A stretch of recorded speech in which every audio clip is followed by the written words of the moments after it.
So what we're gonna do is just drive toward our pedestrian and just see how that detection reacts.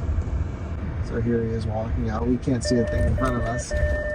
Right. Automatic braking. Automatic braking. So and he's standing right there. Yeah, so we'll pass him right now. Oh, dude, I would not volunteer for that job. It's funny. Well, you guys join me now here in Troy, Michigan. We're at Magna's headquarters, and there's so much to explain to you. We're going to kind of rapid fire through. So what you've seen so far are some pretty amazing powertrain technologies for, sort of anything from class 1 to class 6, but we really focused on the medium and low duty pickup truck lifestyle game, and just really cool powertrain applications. That low speed pedal movement. Ryan, you drove the Gladiator that they had converted. What was your impression of that? It was absolutely incredible. I've never felt something with throttle mapping that precise, that intuitive. It was within 30 feet, I could tell it was something really special. It's so hard to convey that on camera because our users, our viewers are not hitting the accelerator pedal with us, but the modulation granularity, that control that we have over those vehicles is insane. The clutch connect and disconnect where we aren't feeling a thing is insane, but there's other divisions inside of Magna beyond powertrain, and like a lot of them. And the one cool thing about Magna, and we've told this story, is it's really the one-stop shop. And a video series I want to work on with them into the future has to do with highlighting what is everything Magna can do and maybe build an out-of-spec car. So keep an eye out for that over the coming months. But we're going to be doing some night vision stuff, thermal imaging. We're going to be doing alcohol detection, where I don't think we're actually going to be drinking, unfortunately. I think we got to use hand sanitizer, but I was like, I'll grab a cheeky little beer somewhere and see if it works. But we have a lot of fun to do with Magna electronics and technology. And then at the end of the video, I'm going to take you inside and show you like a whole collection of lighting and thermoplastics and other really cool stuff that Magna can do for your company. If you're either a new entrant in the field, for example, Fisker and a few others, or if you're an established automaker like Ford and GM or Volkswagen using Magna as their one of their main suppliers. It's pretty amazing the breadth of capability that Magna can do. So let's go explore more. Well, you guys join us in a Lincoln Aviator with Paul. And for those of you who don't know, Magna recently acquired Veoneer, a really popular, maybe not popular because it wasn't all in mass production, but a high quality ADAS and other type of functions company. What's your responsibility now that you're over at Magna? Sure. So I'm the vehicle integration engineer. So when it comes to our Lincoln Aviators or other vehicles that we demonstrate, my role is to integrate our sensors into one of these new vehicles so we can demonstrate these for everyone. What's the demonstration we're going to see today? Yes. So our DMS camera is tracking my eyes and it's generating a gaze of what I'm looking at, right? And so we have this feature here that shows this gaze. We have the visualization. Essentially, if I'm sitting here and I'm looking at the screen is lighting up. Yeah. Look at the windshield. Right? Yeah. Mirrors, cluster, rear view, right mirror, and so on and so forth, right? Right, and I can see these things highlighting roughly to where you're looking. Exactly. It's really cool, and we have this heat map here too to show the history since your start time. That's cool. I've been looking at the screen for a while, so it's 38%. Only 80% on road, so I want to make sure that number you don't want that when you're driving 18% on the road. So that's a measure of distracted driving, of attention levels and whatnot.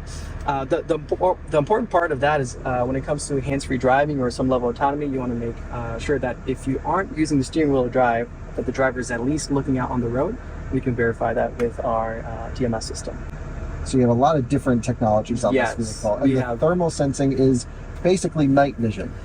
Yes, so that's what it was originally titled. It was night vision. So now some cars offer that, obviously, from the factory. Yes. So we changed night vision to thermal sensing. Okay. So in this vehicle, we have the 4th generation thermal sensing. The 5th generation is not yet in production, but that one is breaking some of the boundaries for night vision, and we're saying we can use that during daylight as well. So It's not just nighttime. We can use thermal to see through fog and other things. We'll show you that through that tunnel right there. Oh, cool. That'll be kind of fun. Yeah. Exactly. So one is running through it. Sure, that makes sense. So I can't see a thing forwards at all. Yeah, no, it's. But this looks dead clear, and there's someone standing there. Yeah, that's our pedestrian. Sorry, he has to inhale all this fog all the time. Well, they volunteer for it. They're okay, that's right. So, what we do essentially, here's right, our headlights turn on. Yeah. We have this fog, and fog does not generate a heat signature, so we can see right through that fog, and that's the purpose of that. Right. We have that glaring headlight to mimic or that light to mimic a glaring headlight. Yeah. And with the fog and the headlight coming towards you as if it was a vehicle, even with your headlights on, you might not be able to see what's in front of you, maybe 10, 15 meters. Our infrared can see 4 times further than the range of headlights. Yeah. Right, the fog machine is turning on, up. Yeah. and look, nothing's happening. Yeah. You see some of the heat signature from the fog machine, Yeah. but that's just because it's pushing it out, that hot Sure. air. And then here it's completely Yeah, I mean, if we look in front of us, it's just basically dark. completely dark. Yeah. So what we're gonna do is just drive toward our pedestrian and just see how that detection reacts. So here he is walking out. We can't see a thing in front of us. Right. Automatic braking. Automatic braking. So And that's he's standing AV. right there. Yeah, so we'll pass him right now. Oh, dude, I would not volunteer for that job. It's funny. I told It's him. really cool. Now, my understanding, at least using production grade night vision, is when it's raining, it doesn't work. So that is still one of the issues that we're developing through. Yeah. When it's raining, most of the rain, all those droplets have an average temperature, right? Yes, They and so kind it of just washes out the whole. washes it out. So that's something that we're trying to develop through. One of the ways that we can get through that is by using sensor fusion. So if we were to take radar, lidar, monovision, thermal, send them all to a central compute, Yeah. then we can gather all the data and improve our detections right during the rain. But that would be a situation where that guy crossed in front of the vehicle that a camera-only system would not be able to pick up. Yeah, so you'd have lidar or radar You'd as well. need some sort of other technology. Right. And that's only where you have rain and night and Right. or But anything people else. drive at night when it rains. Sure, exactly. That's why self-driving cars are going to have to as well. Exactly. So that's why you have the sensor fusion to provide those things. Now. Thanks for the display. That was really fantastic. Sure, yeah. I'm glad you wonderful. guys enjoyed it. Yeah. We are now going into a impaired driving detection vehicle. XC90 only makes sense. Volvo is all about safety. This has nothing to do with Volvo, but they chose the right vehicle to demonstrate it. Ryan, you're going to hop in the back. I guess I'll do some demonstration. Let's see what this is all about. So yeah, my name's Olivia, and I'm actually an engineer on our driver monitoring system product. So I've worked on this for many years. Today I'm going to be showing you our driver monitoring system, along with an air quality sensor, and how we use the two simultaneously together to check for alcohol and impairment in the driver. So if I'm exhaling just into the cabin air, this air quality sensor is passively going to be checking the air just as I drive for any traces of alcohol. And it's that little thing just to the left over here. Yeah, so this is the snorkel, and it actually goes down into a sensor that's about this big. Okay. See just on the video here. The orange one is the air sensor, and then the blue part at the top is just where the camera sits. And the OE can really integrate this probably nicely into the dash somehow yeah, as and well. it even fits in the steering column really nicely. Oh, really? So it's about the size of a cell phone, like that. And then the driver monitoring system, it's located in different areas in different cars, and a lot of vehicles already have them, so we're halfway there. Yeah, that's awesome. So as I breathe into the sensor, you'll see some concentrated CO2, and you don't need to breathe into it that exaggerated. I just like the bubble effect. Sure, those blue bubbles are CO2. All of these right here. I don't know if the camera can pick those up, Ryan, but so there we go, the CO2, and then you'll start to see the bubbles come. It's so cool. Yeah, so those are CO2 bubbles being detected. Yep. It is a little early in the afternoon, so I've got some alcohol-based hand sanitizer. It's not too early. And this is going to okay, be so you'll do that, the right? alcohol detected in the cabin. And you'll see little red bubbles are what red the and alcohol. blue. Check that out. Yeah, so blue is CO2 and then red is alcohol. Our driver monitoring system can also detect if there's multiple people in the field of view. So if someone else is trying to come and put their eyes in front or breathe into the sensor. And then we can detect also if there's no driver. We are training our algorithm as well for spoofing devices. So people that currently have breathalyzers in their car, they come up with these homemade devices that you can get just stuff from the hardware store. Okay. This is a dry carbon filter. So you'd breathe in one end, the carbon would neutralize your alcohol in your breath, and then cleaner air would come up the other end. So if I were to try and use this on our sensor, the camera's actually watching and can see that you're trying to fake it out. Oh, it's going red. Yep. How about that? And it says spoof Spoofing. detected. So now that the spoof's detected, I need to remove it for it to be green again. Wow, check that out. Same Let me see underneath. If I had a water filter, so people use Brita filters Oh, no way. in cups and containers to try and do the same thing. And if it sees that the spoof is there, spoof detected, so it needs to be removed before I can actually do a clean reading. And that would be in like a breathalyzer locked situation. Yeah, or if someone's trying to breathe through some device to clean the air in the cabin and make it not smell like alcohol. Yes, exactly. And how far away are we from seeing this tech reach production? It's a great question. So there's a kind of SAE standard that is in place right now. It was revised in May, and they're looking to have some bills drafted for August to have this in cars for 2027. Oh, so very soon. They gave it under Biden's Infrastructure Act about a 3-year time span to have breath-based alcohol systems infrastructure put in cars. Oh wow, So, okay, that's really cool. Well, thanks so much for the demonstration. Really appreciate it. For sure. Nice. It was great meeting you. Yeah, great meeting you. That was great. Yeah. Cool. We're going on the fly real quick. Ryan, we're about to go experience 360-degree radar. I don't really even know what that means, but we're going to jump in this Magna Cadillac over here. They got so many different display cars. By the way, this Tahoe over here has digital mirrors. I don't know if you noticed that. It's just like crazy, stupid things around here. Let's, here, you grab that. I'll sit up front. Let's go experience 360 radar. So how are you today? Good. How are you, sir? I'm good. What was your name again? Alexi. Alexi, thank you. So today I'm very happy to show you how Radar 360 is working. Okay. So during this demo we will see a different type of test. So we'll have bicycle test and electric bike test. Okay, so what's the difference between a bicycle and electric bike? So the size of the object. Oh, okay. Yeah, got it. We want to show you how we can track different size of object. Not only a car, but smaller object. Yeah. Okay, so this car is equipped with 4 radar, one on each corner. So the mounting angle for the front is 60 degrees and for the rear 45 degrees. So we use the 77 GHz technology, and we have long range detection and wide field of view. Do you have questions for the moment? All of them, but let's go see what you got to show us. Okay, so Magna Radar offers many features. So is this all Veoneer stuff that was purchased by Magna? Exactly. Yeah, very cool. So Veoneer Radar offers many features. So we have blind spot warning, safe door open, rear cross traffic alert, front cross traffic, and many other. But today we will focus only on Radar 360. Are you ready? Yeah, let's do it. Let's do some donuts on the way.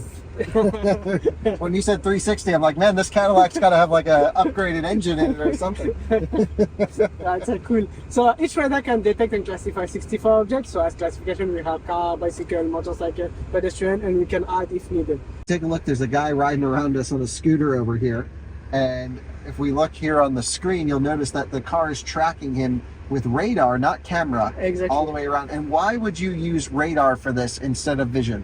Because it's a cheap solution, you know. Camera is more expensive than the is radar. It really? Yeah. So the radar solution is really cheap. So we can do the same thing of camera with only radar. But if you want, you want robust robust system, we need to use both camera and radar. Okay. And here we got a guy riding a bicycle around. Yeah. And still the same. We keep the same ID all around the car, so the fusion with the so it knows that that's the same object all around the car. So you're tagging each object. Exactly. Yeah. All right, well, here is a Jeep Grand Cherokee. Now, some of you guys may remember in a previous video we did with Magna, we were over in Germany, somewhere in the Frankfurt area, where we were visiting with the electronics team. And we actually jumped inside of that vehicle and we were doing a driver monitoring system in mirror. So it's one of those situations where we were just in the XC90 demo car that used a eye tracking device on the steering column. This really helps clean up the interior space by putting it all in the rear view mirror, almost undetectable to a driver. So let's jump inside and I'll show you guys what we're talking about. By the way, this vehicle can also do a whole bunch of other stuff. They got cameras, sensors all over it, totally decked out. And this is, you know, a full Magna technology here with the, basically a very standard looking rear view mirror that is, my understanding, soon to go into a production vehicle at some point very, very soon. And you can see here it's actually doing occupancy detection. It's doing gaze detection as well. And what other kind of detection is it doing, Austin? Oh, good question. So this system is very important to us. We have a driver and occupancy monitoring system, as you've mentioned. So not only does it detect my gaze, it detects your presence. If you look and you pan down at the screen here, you'll actually notice that it's showing you're sitting in the seat, and it was also telling you that you had your phone in your hand. That's right. It knows I'm holding my phone. No way. That's so cool. It'll do the same thing for me as I pull my phone out. Yep. We saw it light up indicator. right there. So I'm holding my phone. It can detect that I'm holding my phone. You're holding your phone. It'll detect as I pull my seatbelt across my body. We're not necessarily fusing it with the Sensors in the sensors vehicle. in the vehicle yet, but it's just a vision-based system that tells you, yeah, you have your seatbelt engaged. It's pulled across your body in the right fashion. But one of the cool things about using this sensor to do multiple different items is you can actually reduce the number of sensors in the vehicle as a whole. So once you're starting to look, you know, maybe seatbelt will be the last thing to go because it's such a safety critical device. But, you know, not having a weight sensor in a seat, for example, and just doing occupancy detection, you can also do occupancy classification, and you can control the way the airbags deploy based off of the size of the person, and just so many extra things that you can do. What I really love is this mirror. There's no, I mean, you cannot tell there's anything behind it unless you really shine a bright light into it, where then you can just barely make out a camera. But if you're just looking at it normally, there's no way you would know there's a whole bunch of sensors in there. And maybe for some people that could be a little freaky in this time of sensors just coming into vehicles, but a lot of it's going to be mandated here soon. A lot of it opens up different ways that OEs can interact or make the vehicles tuned to interact with their human drivers and soon to be human passengers, not drivers anymore. So doing occupancy detection, a lot of this logic, many of which starts with technology like this, integrating it seamlessly in the vehicle, all done, of course, by Magna here. Just a really cool situation, and it's great that you have pretty much the same display here in the US that you do in Europe. We do, exactly. Yeah, very cool. Nathan, Kyle. Yeah. Kyle, nice to meet you. Great to meet you, sir. Thanks for taking us on a quick demo. We're in a Tahoe with Euro spec mirrors on here. This is not legal in the US yet, is it? It is not legal in the US, legal in Europe, legal in Japan, and just this month legal in China. Oh, that's huge, actually. Yeah. Did not know that. Yep, Very cool. absolutely. So a number of cars in China starting to roll out with this, with these features and technology. So They're gonna love this. exciting times. Yeah. And so what are the benefits of removing a mirror from the outside? We always think from an electric vehicle perspective, reduce drag, all of these things. What is your impression of this type of technology? Yeah, I'd say three primary reasons. So the first, you mentioned reduced drag. So your frontal surface area is reduced because you're going from a large reflective mirror down to just the camera wing. And so less frontal surface area, less wind resistance, less drag. It can help on the EVs and the ICE vehicles. Second thing, front corner vision. When you have the mirrors, you have a lot of front corner blockage, especially the bigger mirrors. It's more problematic. Smaller mirrors, not as problematic. But you take the A-pillar plus the mirror and you lose a lot of that front corner vision.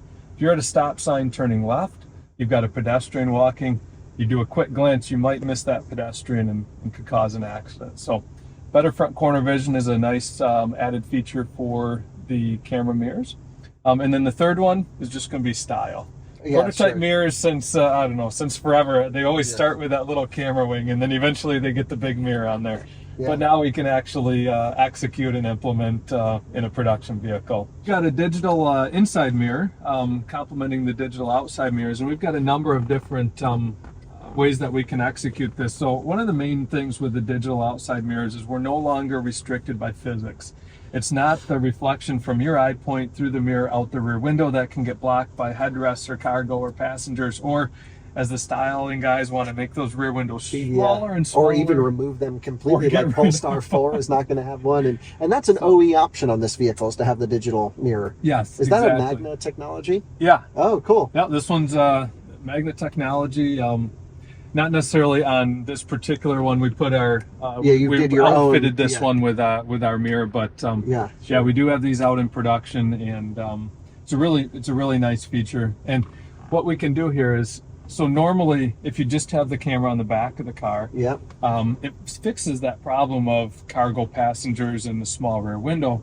But when you're towing, you don't fix the problem. We still have the blockage from the trailer, and so Sure. we've got this set up with 4 cameras feeding into the system. So really? you've got a lot of flexibility on how you want to kind of best accommodate your driving needs. So if we go to the split view, we have cameras on both of the outside mirrors. So now we're looking down the side of the vehicle. Okay, it actually works pretty well. And you'll to see be that honest. Ram behind us. You Yeah. can kind of see the whole thing split right down the middle I'm with the surprised trailer. how well that actually works. It almost is like a rear view mirror in a sense. Yeah. That's actually fascinating. I would have never have thought that that angle would have worked so well.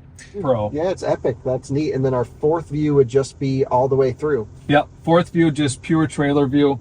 If you don't want to have those side camera views, just go full trailer, and it's just like you've got the view off the back of the car. That is the coolest thing ever. Thank you so much for sharing that with us. That's neat. I still think I need to spend a little bit more time with these digital mirrors on the side. This is definitely looks higher quality than, and we're not driving at the moment, but much higher quality than any of the production cars I've been in so far. So I hope that trend continues where it gives you almost this lifelike. The benefits and the styling improvements, no question. Yep. It's just how do you integrate it? And certainly we've seen semi trucks start to use it now in Europe, with then those look really cool with the little arms coming out of them. The cab overs, I'm like, oh, that's epic. So yeah, no, cool. Thanks so much for showing us. Yeah, absolutely. Thanks for stopping by. Well, we just finished up with some exterior demos over here. Pretty freaking awesome. And I just wanted to show you that the people at Magna are car enthusiasts. We have a 4xe, an M2, a Volt, that's our Chevy Bolt, and then a Polestar 2 BST edition. This thing looks so hot. It's basically on the same style wheels as my Polestar 1, full Öhlins dampers, but with the lowering kit and the stripe. It's just turned up to 11. That is such a cool car. Definitely one of the coolest cars on the road today, and love to see it. And then our Bolt EUV rental car. Yeah, almost as cool. All right, guys. Well, you join us in a pretty busy room where we're going to go just through some cool, smaller Magna technologies. One of them I want to talk about is the freeform seating, and it's just a really cool seating tech. And I urge you to go back on this channel. There's a whole documentary. It really allows these very complex shapes in the seat with Magna's sort of freeform foam technology, if you will, their seat forming technology to allow that kind of stuff. Pretty amazing. No rippling. It's just awesome. And it works across multiple seating materials. But Magna also makes a whole bunch of other things. And then here we have sort of the next generation lighting technology. This is neat. I think light is unbelievably cool in vehicles. And here you have a really complex shape where there's actually, I don't understand the technology fully, but there's basically projected light interacting with some infused particles that are in this complex shape that make it show up red, and you can really do whatever you need to do with it. It's really fascinating stuff. And so this is not in a production grade vehicle. This again is such a complex shape. I can't imagine an OE doing something this crazy, but it's more of a display from Magna to show here's what's possible with the technology, and it's just next level for sure. It's super cool. We also have some doors and access points here. We've shown this at CES where these doors will actually have a cool hinge built in. So you have a B-pillarless product here. So you basically can have, again, a really strong shell to your vehicle and then open up this way. And this is, I believe, either in production or close to production on a particular car with powered doors. Absolutely next level. We're switching from department to department because there's just so much. Thermoplastic rear tailgate as an example. They do the whole front end for the Mustang Mach-E. So this light up logo through the grille, the grille shutters. I'll just hit the little button so I can show those in effect right here. Opening up and closing. Boom, that's all Magna, which is super cool. And there's actually a next generation of shutters that I really want to show you as we get over to the other side. Just things you can do. They're involved in micro mobility as well, where you can have this right here is delivering pizzas in the Detroit area, actually. So you can see there's a little warmer. I have little short form TikToks and other videos of this thing delivering pizza around. It's actually in use and really cool. They also have a Cosma division of Magna where they do battery pack enclosures for popular electric vehicles and also other stamping and castings for vehicle manufacturing. There's actually some more stuff to do here, but body structures and chassis structures, all a big portion of Magna, of course. And then we have sort of an integrated 48 volt electric system into a transmission, a dual clutch transmission here. You have the front and rear drive unit of an upcoming electric vehicle that just started production, all developed here in-house with Magna. This essentially is a Magna motor as well. This is the front motor. It's a 3D print, it almost looks like, but this is the front motor of ID4 for MEB and the all-wheel drive models. The secondary induction motor that's offered there, so that's pretty cool to see on display. And there's just so much more, a whole room full of this insane technology. This is a display here that's really important, and I could make a whole hour-long video just on this display right here. But this is all about the power of Magna being a one-stop shop, being able to come to one company and they can design everything and, you know, build it for you even at their factory in Graz. It's really, really, really fascinating. So it is just a next level company. There's so much going on here. I don't even know how to explain to you what Magna does, but we've done many videos and we're continuing to do more and more, of course. Wanted to talk about breakthrough lighting, a few other technologies that are out here. The first thing that you probably aren't expecting is something we haven't seen yet in series production, but we talk a lot about, you know, in-car voice control systems. But check this out. I can say, okay, Magna, open liftgate. And there it goes. So it actually has an external microphone to control this right here. Okay, Magna, close tailgate. There it goes. Super cool. So if you take a look here as well, if I'm just standing in the back, there's a few different lighting technologies that are going on back here. The first thing is you can actually have communication of the vehicle, its charge status, as an example, really whatever you want, showing through the vehicle. So when this is off, it just looks like a solid panel, but with it on, you can see there's a battery indication right here as well. And if I hit the animation loop, you should see some extra lighting come up as well. Lights that you didn't expect to see inside the tailgate lighting up even through the painted surface, which is pretty amazing. So this is right in through the back of the vehicle, which is, you know, just next level. I've seen this a few times. Of course, we saw this at CES. We've made some videos, but it's something that's just going to blow the minds of consumers when it opens up and goes into production one day. It changes the whole conversation around what lighting could be on a vehicle. For example, there's regulations and things that aren't even adapted for this stuff yet. Communication messages, for example, as to what mode the car is in. Is there a human driver or is it driving, you know, by itself? Then there's even some other cool things you can do. So of course we get that same idea with the communication out the front. You can also, you know, for example, if there's no one in the car and someone needs to cross in front of you, well, it can say, hey, stopping for pedestrian and crosswalk, however you want to message these things. But next level, actually, I showed you on the front of the Mustang Mach-E grill back there with those active shutters. The next level of that is actually moving the entire plastic piece and bending them. This is called morphing surfaces. And essentially there is a automotive grade paint and plastic component, no specialty materials here, with some motors in the back that can alter the shape of the vehicle. And so what this application is in right here, for example, is in an electric vehicle, most of your cooling package is down low, but you also want the aero benefits under light load when AC is off, if you're cruising down the highway, so you don't have all of that aero drag of air coming in here. So this surface allows this particular plastic piece to bend backwards only when a cooling request is needed from the vehicle to basically then let airflow in. It looks way cooler than shutters. You can keep a very cohesive design on the outside, and it allows for some pretty crazy ideas to happen. Again, this is just a Gen 1 demonstration. Another idea here could be for an air curtain around the side. When you park your vehicle, you want it to look super cool and streamlined, but when you're underway, of course, you need to let some air around to reduce some high pressure areas here in the front. So you'll notice there's no hinge whatsoever here. It's almost like a fish gill, if you will, opening and closing. Same technology that I just showed you right up front, all working perfectly, looking super cool. There's also other lighting technologies on the front of this vehicle, similar to the back that I showed you here, but this is super next level stuff. So breakthrough lighting, morphing surfaces, two really cool technologies from Magna. All right, so before we end this video, I want to save the best for last. We're here talking about thermoplastic roof panels, but then also tons of other technology that you can do with this. For example, if you guys think Hummer EV roof, kind of as an example in the back of your head, roughly what we're talking about. Is that correct? Yeah, that's correct. But not only just the Hummer EV, but potentially Wrangler, your Bronco. So what I've got in my hands is actually a thermoplastic roof panel that we built. So what we did is we took the outer skin of the Jeep Wrangler and adapted our proven liftgate thermoplastic technology and applied it to this roof panel. We put it through a battery of tests, and what we found was it performs the same level as the current SMC roof, but you are able to get better lightness in terms of the overall panel weight. What we see is about a 20 to 25% panel weight reduction.